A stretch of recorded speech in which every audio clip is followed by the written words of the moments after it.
Next speaker is going to be Jonathan Brooks from White Mountain Apache, and Jonathan has worked with the White Mountain Apache tribe since 2005 and was selected to be the forest manager in 2008.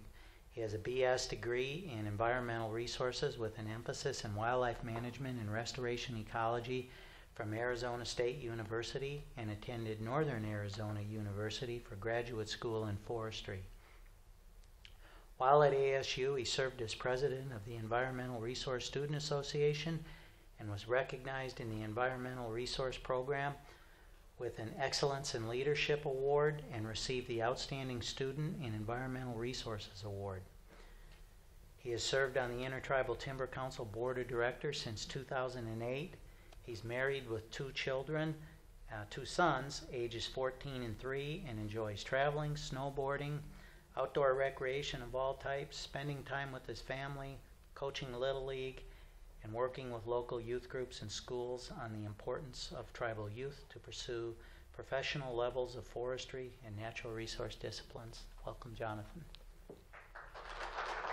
All right, well, thank you for attending the workshop, and to ITC for putting this workshop together.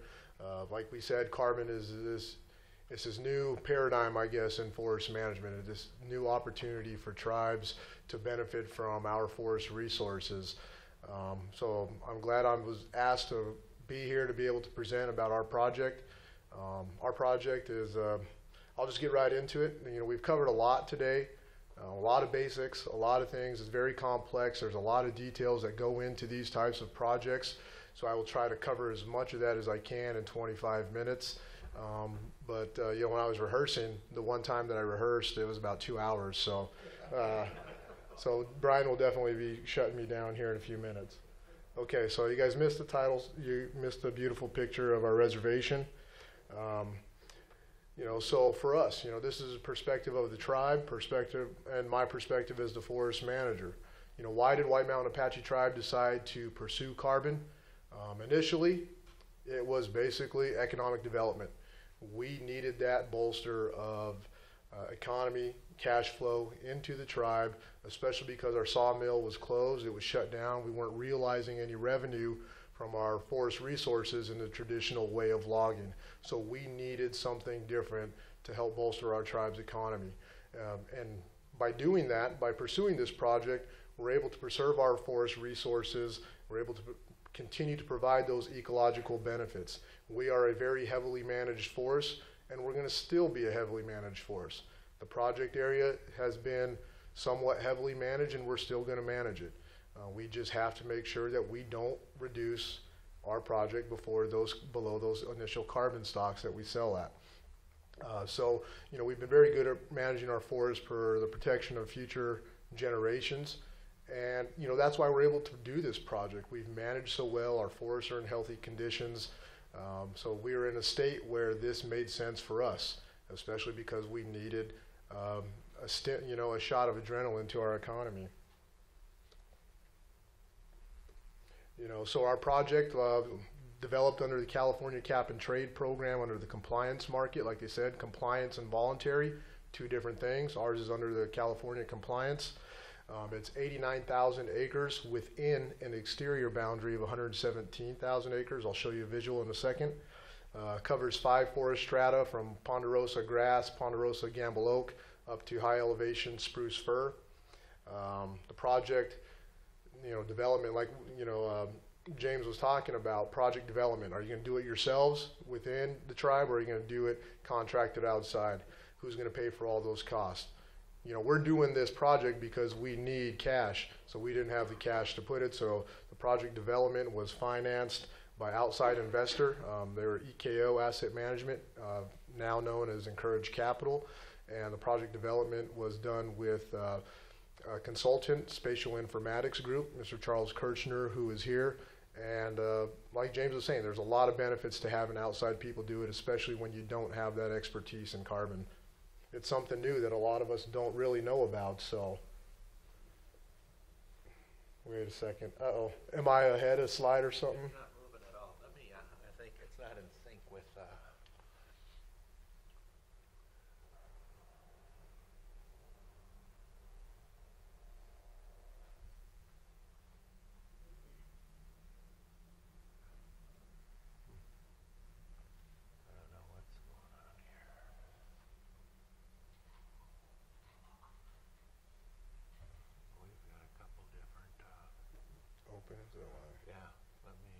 Does this count against my time, Brian?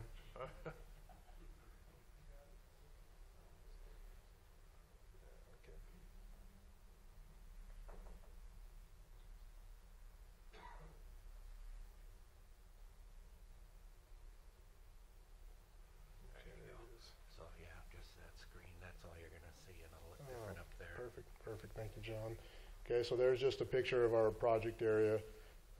You're actually driving right into the project area on that road there. All right, so Y Carbon, our project. So I just finished that slide there. And so here's the visual of our project. You can see the state of Arizona.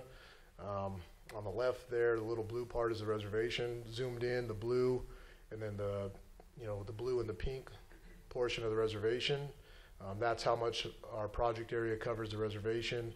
And then the topo portion on the right, that's the exterior boundaries, 117,000 acres, comprised of 9 timber management units.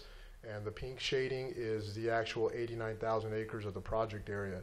So that difference in approximately 30,000 acres are riparian corridors, 40% slopes, which we exclude from timber harvest, and other special management emphasis areas that needed to be excluded from the project because they have different management.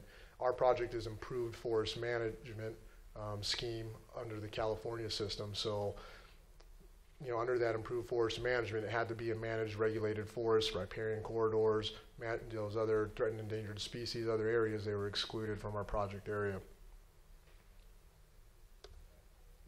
Like I said, several different forest strata right there broken down by acres. Pine, grass, Gamble oak, 23,000, ponderosa, 16, aspen, 8, mixed conifer, 35, spruce fir, 7.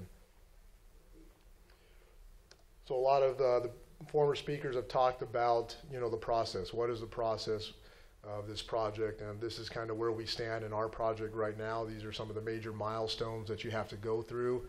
Our inventory was complete, quantification complete. As you can see there, right now we're on stage 5 with our credit issuance. It has gone to the registry, American Carbon Registry with Jessica, and like she mentioned, we were issued our registry offset credits, and now the final stage, before we get the credits that we can sell, it needs to go to ARB, and so that's where we're at right now.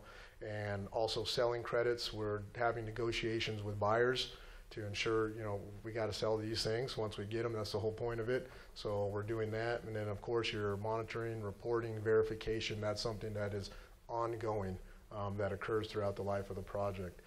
A little detail on some of these steps here for us. Our inventory, we use data from 180 of our CFI plots, and then we supplemented that with 200 other carbon plots. So you can see the difference. I mean, we've got a much larger project, 89,000 acres with only 380 plots, compared to Urox. One of their projects was, I can't remember the acres all of a sudden. It was like 12,000 or 7,000 acres, and they had 600 plots. So the differences in the statistics and, how well you want to do all of that. But when you put the inventory, and if it's done the right way and the data is good, you can run the quantification and you get the same results. The initial inventory was contracted out to a third-party contractor, and part of that was speeding things up and doing things the right way, but also, to eliminate bias. That was pretty important for us. We wanted to make sure that it wasn't just our guys, my staff or BIA staff out there. It's good to have a third-party person come in for various reasons. And it started over 2 field seasons. Time frame for the previous slide, from step 1 to step 5 we're at 3 years. 2012 when we signed the first contract, when we signed the contract with the investors, and when we started the inventory was in 2012, and here we are 3 years later, and still there. We're very close. We're at the finish line. So quantification, in-depth forestry statistics and modeling, like we've talked about, absolutely necessary. Too complicated for me to explain. Chuck's right there, so if you have any questions about the modeling, how that was quantified and everything, please ask Chuck, Charles, and he will help you out if you have specific questions that I can't answer, in the future. But the quantification, extremely critical. You want to make sure you do it the right way. You want to make sure that you maximize your credits, that you get the work done the right way and that everything is done according to ARB's protocol. You know, if not, you're just wasting time, you're wasting money, and you're just delaying your project, creating more headaches that you don't need on an already complex project. So extremely critical, you know, that this quantification is done. And that's why, you know, having outside project developer, outside consultants to help you when you don't have that expertise in-house, extremely critical, very important, and very beneficial in the long run. You know, the third stage was listing. We kind of went over this. You know, for us, you know, I want to talk about some of these things because they're kind of sensitive issues with tribes. The limited waiver of sovereign immunity, we talked about that. You've heard that. Definitely necessary, required by ARB, and that's just in case we default. Under California, you know, we can be sued. It's something that the tribe doesn't do often, but for these huge financial investments, it's something that's absolutely necessary. You know, it's something that not everybody agrees on, especially the everyday tribal members. They hear sovereign immunity and they hear sovereign immunity and they think sovereignty. A lot of folks get those two issues confused. We're not giving up our sovereignty, not at all. And that's one thing that you know, we've tried to explain, you know, to the council, to the tribal members, other resource managers. You know, we are not giving up our sovereignty. The BIA letter, of course, was required. Our project is, our reservation is all trust land. All 1.6 million acres minus 2 acres is trust land. So we needed the BIA letter. That was a little time consuming for us. You know, I think we were talking about it 9 months to get the BIA letter from when we first requested it until when we got it. And that was a learning curve for the BIA, understanding it. They hadn't developed a national protocol. You know, now we got this information that Dave, you know, we were just talking about from Dave Koch. You know, that didn't exist when our project was started. So we had to go through that. We had to try to educate them. They were educating themselves. They were doing a lot of fact checking. So it took a very long time to get that letter. But all it says is this project's going to have no impact to the reservation. And as long as the tribe follows the forest management plan, they have no problem with it. That was basically what the letter said. You know, to list with the registry, you need your title status report to say the land is yours, that there's no mining or other rights that are in conflict with the project, your quantification results and the ARB listing form, boilerplate kind of stuff that every project needs to go through. You know, for us, the verification, like we talked about, it's the audit of everything that is mentioned in your project. You know, your quantification, your data, everything that you turn in, any document, you know, your forest management plan or any document that's referenced in your forest management plan. You know, for example, for our project, they wanted to know about our sensitive species management because those riparian corridors that are excluded, or Mexican spotted owl habitat, Apache trout habitat, whatever it might be, they wanted to know because your project has to be in compliance with all federal laws, and you know, you cannot break any, you know, it just has to be in compliance with federal laws pertaining to tribes and every other law. So, you know, that was that's one example of one thing that they were really, you know, that they asked us about. And so not only was it our management plans of our sensitive species, but the statement of relationship that we have with the U.S. Fish and Wildlife Service on how we manage those sensitive species. So the verification is very in-depth, it's very detailed. They ask a lot of stuff. One of the things was, you know, when did I become forest manager, or how is the tribal council involved in forest management decisions? They ask for a lot of different things, including the data, including the modeling, including the quantification. So anything that's included in your OPDR, or your offset project data report, which you turn in, they're going to question a lot of different things. Our verification, we had a few obstacles with, you know, just things that we didn't expect with a verifier, change in staff, a couple other things like that. But our verification took 8 months for our verification to occur. So, you know, there have been a lot of questions about timelines. That was our timeline for the verification. Can be lengthy and somewhat tedious. 8 months, you know, it's not too bad, I guess, but it was kind of tedious in a way. Even though it was 8 months, it was kind of a hectic and a little bit of hair pulling during those 8 months. So where does our project stand right now? You know, where are we at with our project? It has been approved by the registry, so we've been issued our registry offset credits. Thank you, Jessica, and your staff for taking care of that. And now we have to submit it to ARB. And I just happen to have this with me, just in all the paperwork that I brought in case I was going to be working this week. This is the form that we have to turn into ARB right here in the flesh. This is the form that it spells out our credits, how many go to us, the offset project operator, how many we're going to give to our investor who's getting paid back in the form of credits, a certain percentage of those credits. Because our project's not finalized, they're not here, I'm not going to state that percentage, but it's not as much as 25% as James. So, but that's the form right there. Once we turn this form into ARB, it's going to be a 45-day review period by them. And then hopefully after 45 days, but more than likely another 90 days, because if they have a finding or something that they question, the 45-day clock is going to start all over again.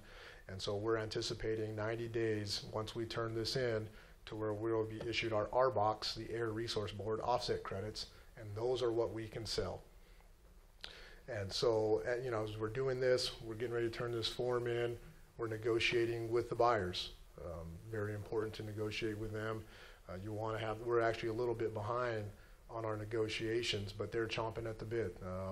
Once our offset credits, our ROCs were issued, even before then, we've had people coming to us, approaching our investors / brokers, wanting to sell or wanting to buy our credits. To date, our project has been issued it's the largest single issuance of offset credits in the California system.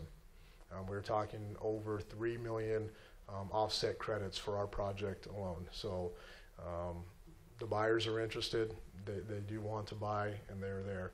And another thing we're doing is developing a monitoring reporting plan. You know, you want to make sure that your forest management activities, your thinning, your prescribed burning, and your logging are not going to negatively impact your carbon and bring your project below that initial stocking level that you need to maintain for 100 years. You know, that's one of the main concerns that I had as a forest manager is, are we going to be able to do these types of things? Yes, you can. How are you going to have to account for them? So there's got to be a protocol that if my department or the BIA is in charge of the timber sales and the fire management program, we have the fuels program.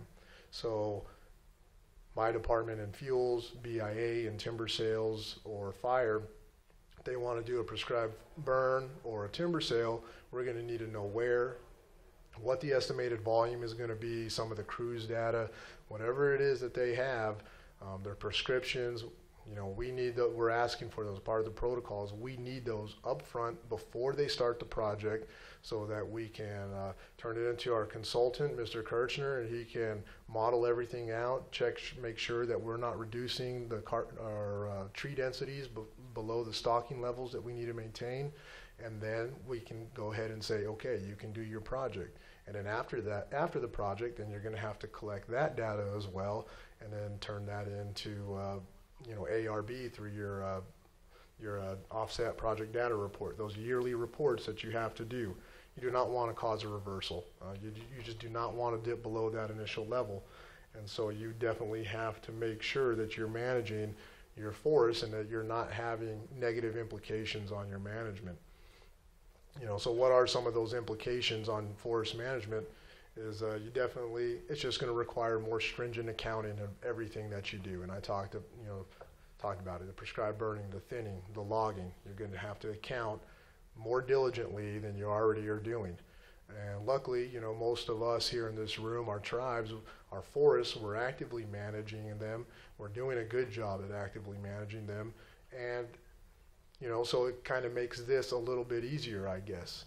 You know, we're already doing a good job on the work, so we just have to do a little bit better job on the accounting and the reporting.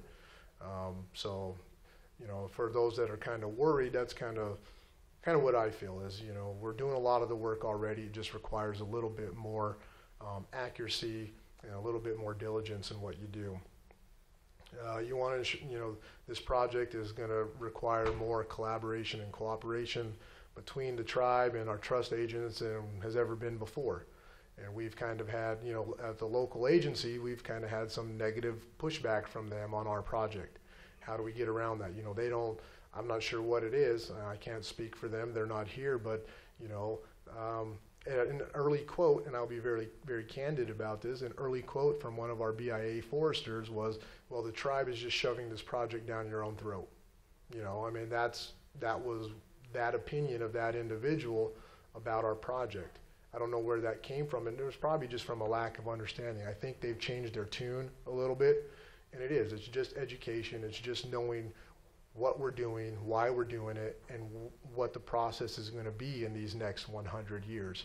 You know, I think maybe they were just upset that they just had a little bit more work to do. I don't know, you know, but if anyone has more work, it's the tribal forest manager that, you know, this all has to go through, and, you know, that's me, and hopefully I'll have some folks on staff. Luckily, we have a great consultant working for us that is very excellent in what he does, and, you know, is there for the benefit of the tribe. And that's an important part of the whole puzzle. You know, that's the biggest piece in the whole puzzle, is if you don't have that expertise in-house, make sure you got a project developer or a consultant that will work for your benefit. So I talked about harvesting and thinning. And so, you know, some of those implications, how do we account for that? How do we know that we're, you know, we have these timber sales? Our mill has just started up again, so we're going to be logging again. We're going to be moving into some of those, like I said, we're in 9 timber management units for our project. There's a backlog of trees out there. How are we going to make sure that we are not over harvesting beforehand? So we requested that we do a carbon and versus timber optimization model to model everything and to kind of go through the process. So it's just a statistical and modeling exercise to compare, you know, our carbon stocking versus our upcoming timber harvest. It's based on our current annual allowable cut, our current data stocking levels, CFI data, our tentative harvest schedules are included in that. And so, you know, to me, it's very useful. This is something that I asked for from the beginning. If we were going to do this project, our tribe was very concerned. Carbon versus timber. We're a huge historic timber tribe. You know, maybe the largest in the Southwest. I'm sure we are the largest reservation in the Southwest. 1.7 million acres, 700,000 acres of commercial forest. You know, 43 million board feet annual allowable cut. You know, how can we sustainably continue to do that with carbon? That was my biggest question. So I was asking, you know, the biggest thing was like, you know, well, what's 1,000 board feet equal in metric tons of carbon? That's kind of what this optimization model answers. It tells us how many million board feet we can harvest per year in our project area, and without reducing our stocking levels below that level we need to maintain for 100 years. So, you know, I would definitely urge anyone who's going to be doing a carbon project or is even interested in it, to me, money very well worth spent to know and to have that answer. You know, and ours only takes into account timber harvest, doesn't account for prescribed fire or thinning.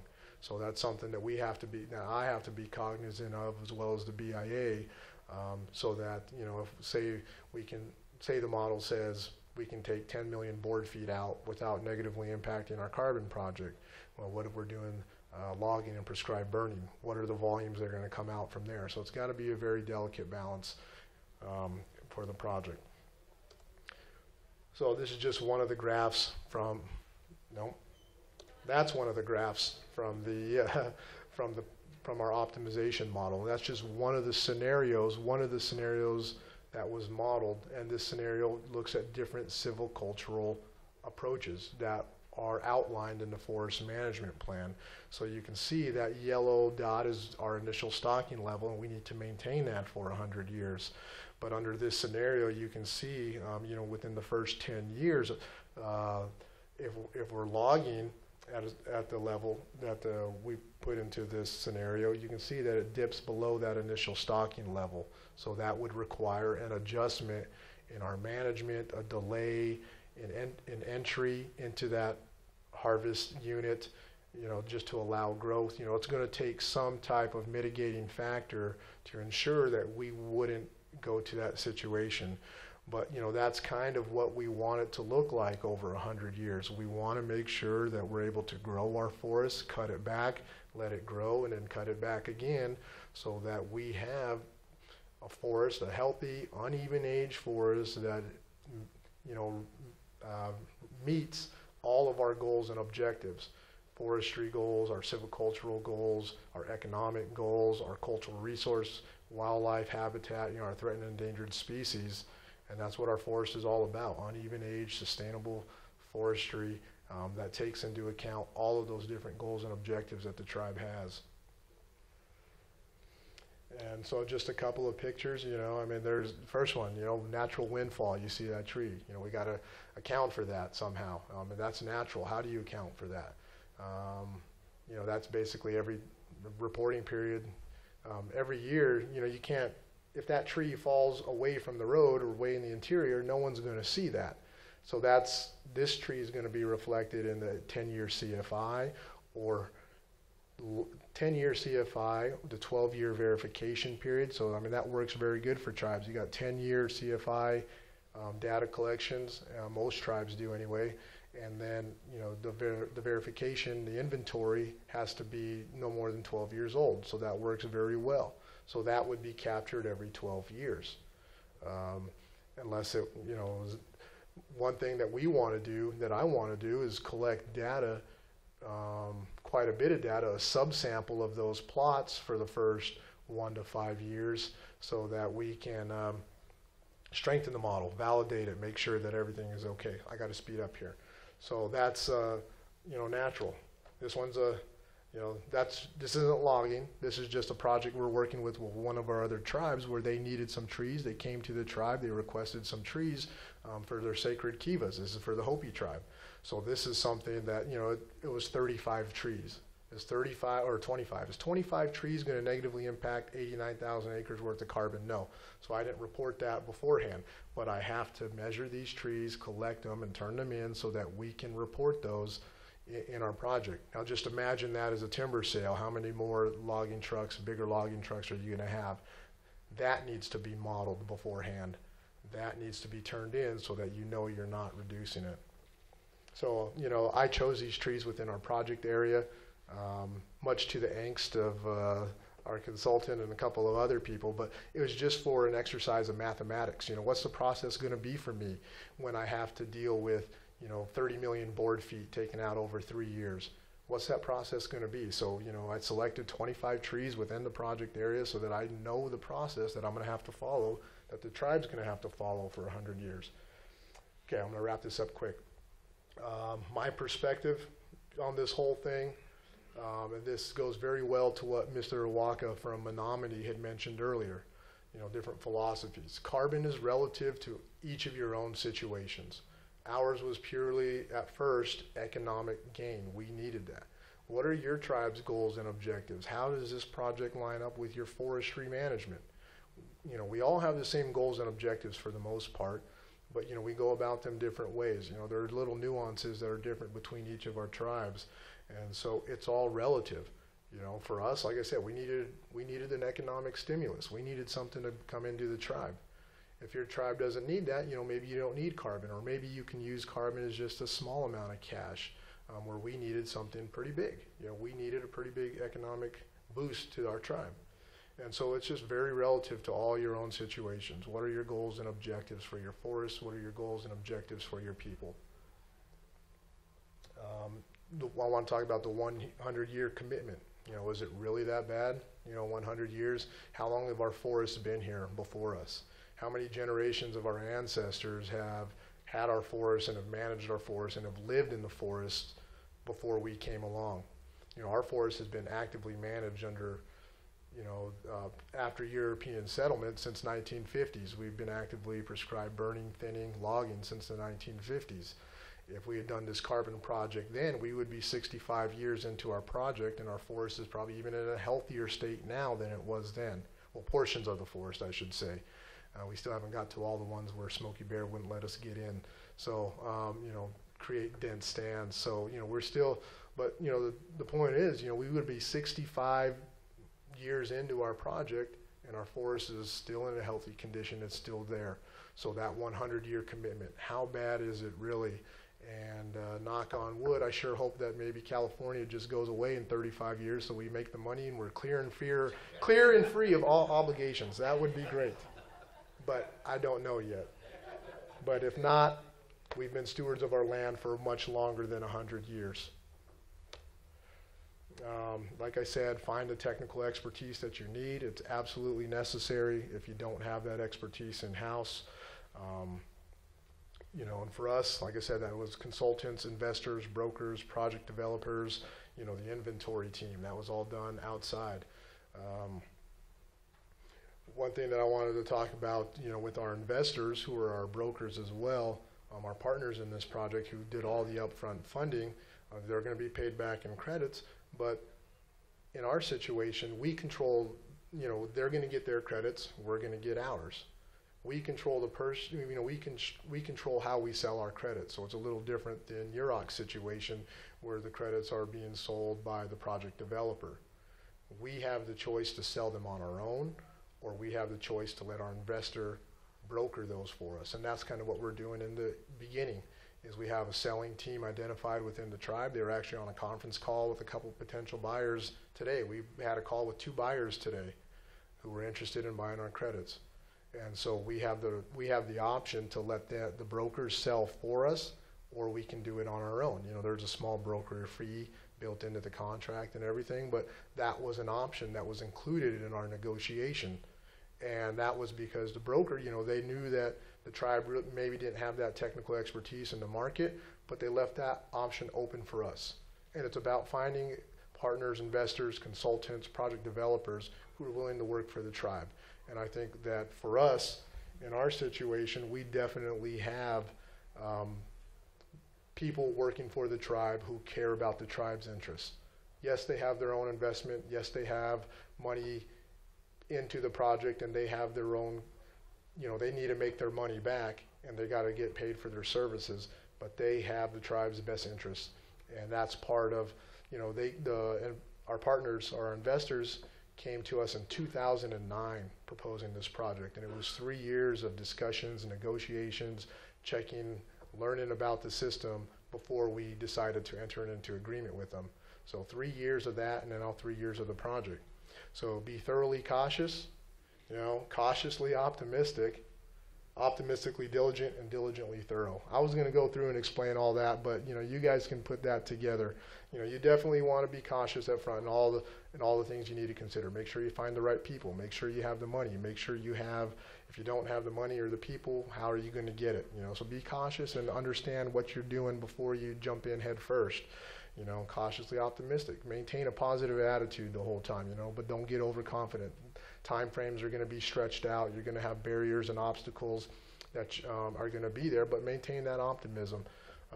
Be happy, you know, optimistically diligent, you know, when you're sitting out there, make sure you're doing all your work. Make sure you're following through. Just because you have a project developer, you definitely want to know what they're doing at times, you know, and so ask that, work that into your contract. That's me, that's my personal perspective anyway. Other people, they're comfortable maybe just handing it off and letting them do it.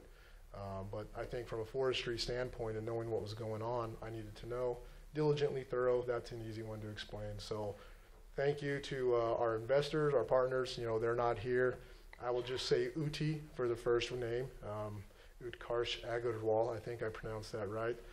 Ricardo Bayonne with Encourage Capital, Mr. Charles Kirchner with Spatial Informatics Group. Raise your hand, please, Charles. Right there, the man. Thank you very much. I mean, this guy has done a lot for the tribe, and like I said, for the tribe, not for his own good, but for the tribe's good. So I appreciate everything you've done, Chuck.